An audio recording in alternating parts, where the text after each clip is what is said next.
popestritve življenja živali v habitatih, v zavojih, tudi v domačih okoljih, v reji in sem se začela temu posvečati. Naredila sem eno veliko montažno gradivo, s katerim sem se v ljubljanskem zoju izkazala najprej kot samovedo.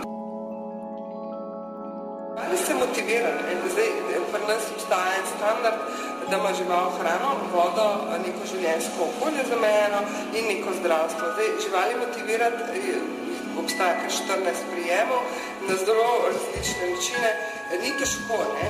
Gre pa se to, da zelo različne vrste živali potrebujejo zelo različna igrala, frekvenca tega dodajanja igral, odvzemanja igral je tudi zelo različna.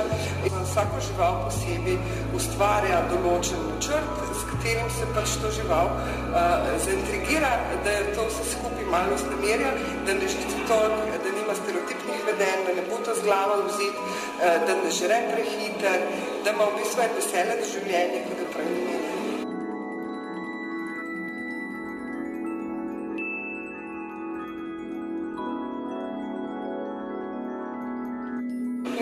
Zooskrbniki, tisti, ki vejo, ali ta žival, da se počuti dobro, ali se počuti slabo, ali je že dolgo v bistvu osamljena, bolehna, kakorkoli že.